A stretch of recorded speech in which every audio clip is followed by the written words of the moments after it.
Olá pessoal, bem-vindos a mais uma IBD Online. Eu sou o Rafael e nós estamos usando aqui a internet para estudar um pouquinho mais a Palavra de Deus.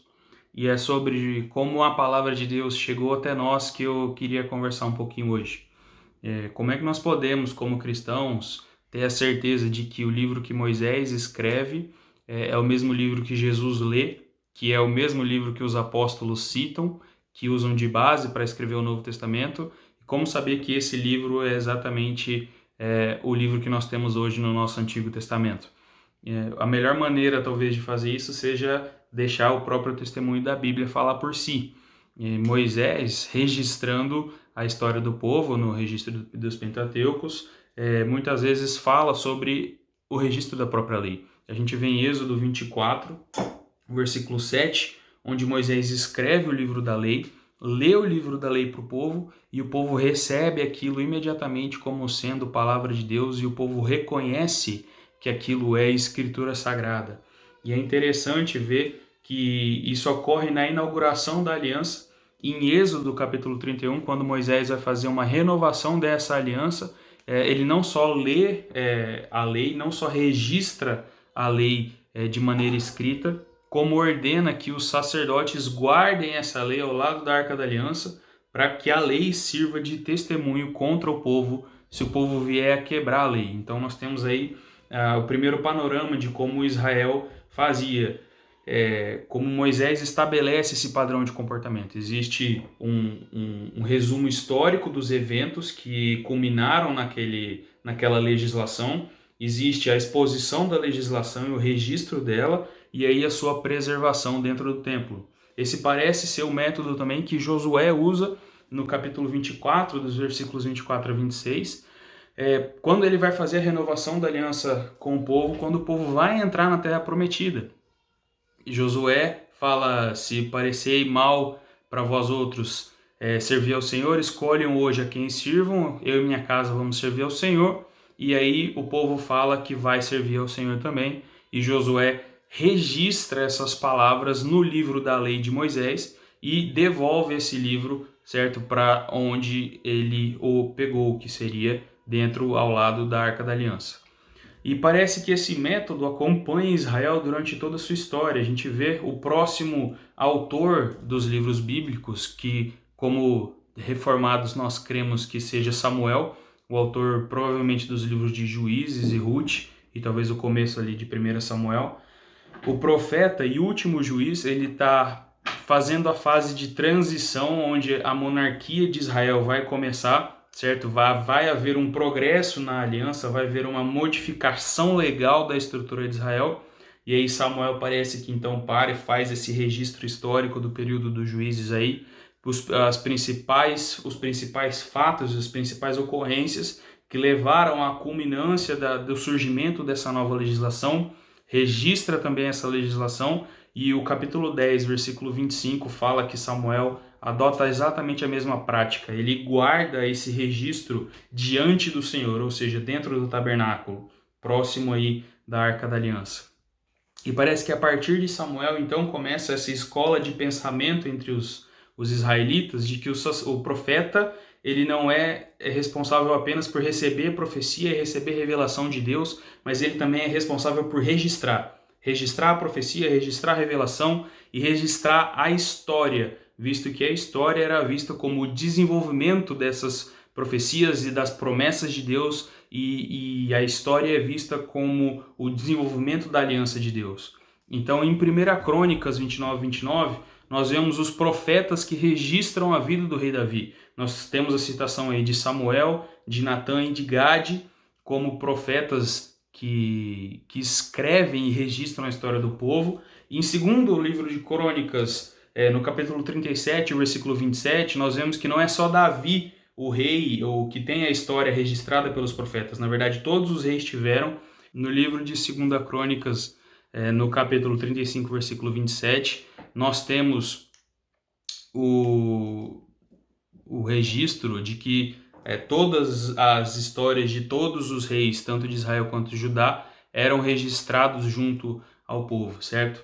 E nós temos a comprovação da preservação desses escritos no segundo livro de Reis, no capítulo 22, o versículo 8, quando Josias está promovendo a restauração religiosa de Israel, depois de um período de idolatria, de corrupção moral. Josias ele derruba os postes ídolos, remove a idolatria do povo, e nessa reforma religiosa, quando o templo volta a ter importância para o povo, o sacerdote então encontra o livro da lei, os livros dos registros da vontade de Deus perdidos no templo, e aí o povo todo se emociona, o rei rasga suas vestes e existe comoção.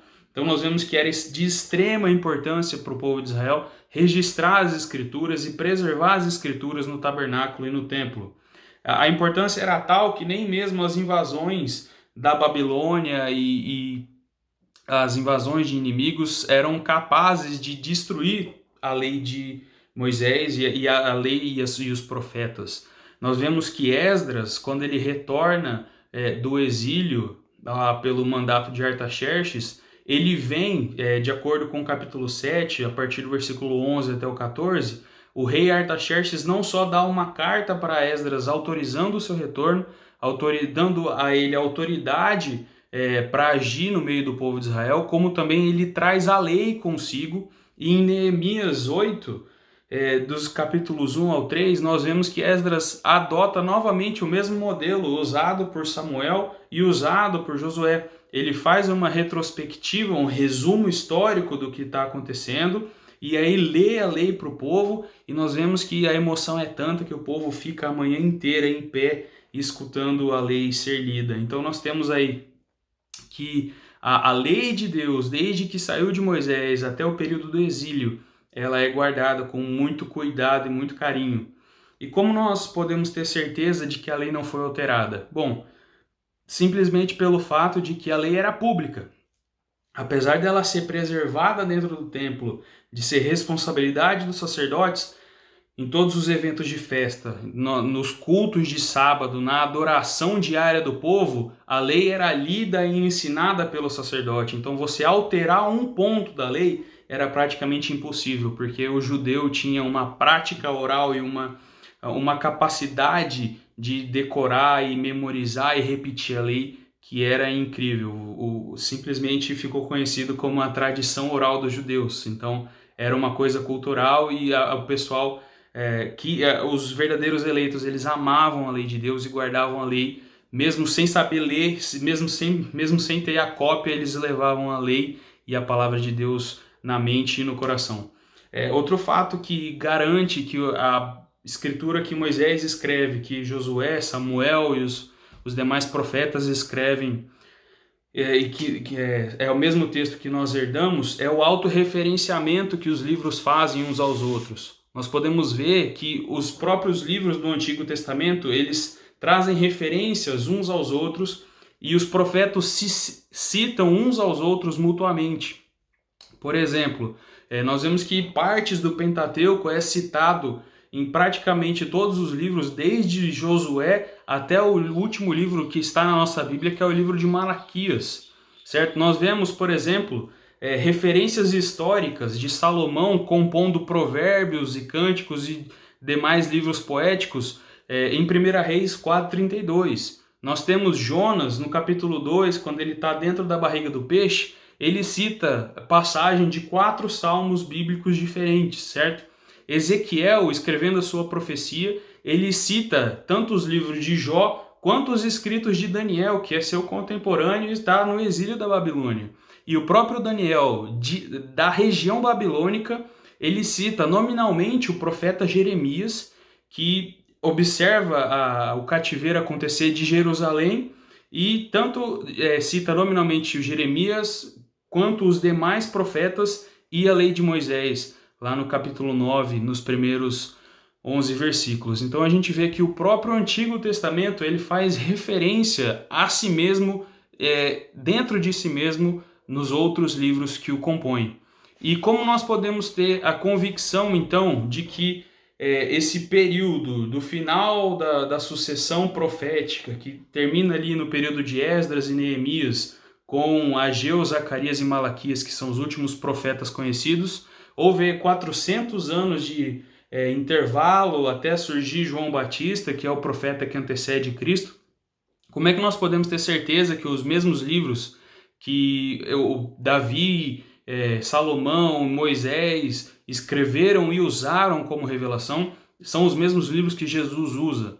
Bom, em Mateus 23:35, quando Jesus está criticando os fariseus, Jesus imputa aos fariseus a responsabilidade pelo que os pais deles fizeram, quando Jesus cita que os pais deles mataram de Abel até Zacarias, fazendo uma referência ao primeiro assassinato que aconteceu na Bíblia, que foi o assassinato de Abel por Caim, do último assassinato que acontece no livro de 2 Crônicas. Por que livro de 2 Crônicas? Porque a Bíblia judaica, apesar dela ser composta pelos mesmos livros que a Bíblia cristã, eles são dispostos em ordens diferentes. Então, como a nossa Bíblia do Antigo Testamento vai de Gênesis até Malaquias, a Bíblia judaica, eles só trocam a ordem, começa em Gênesis e termina em 2 Crônicas.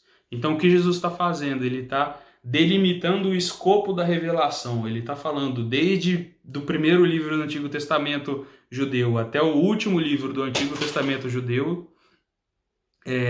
seus pais são responsáveis pela morte de todos. E aí nós podemos reconhecer quais são os livros que Jesus considera autoritativos, que são os livros que foram escritos durante o período dos profetas anteriores a João Batista.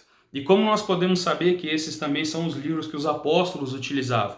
Bom, simplesmente porque ao longo de todo o Novo Testamento, os apóstolos repetida e incessantemente citam o Antigo Testamento. São 27 livros do Novo Testamento, mais de 600 citações diretas do Antigo Testamento, e todas as citações são de um dos 39 livros que nós temos no nosso Antigo Testamento. Então, quando nós pegamos a nossa Bíblia e lemos lá em Gênesis 1, no princípio criou Deus os céus e a terra, nós podemos saber que nós estamos lendo um documento histórico e, como tal, ele tem validade e, como tal, ele é revelação de Deus também para nós. Então, que nós possamos ter a segurança de que esse texto que nos chega é o mesmo texto que guiou a igreja de todas as eras e vai continuar conosco até Jesus voltar, que seja logo. Beleza? Muito obrigado pelo tempo e até a próxima.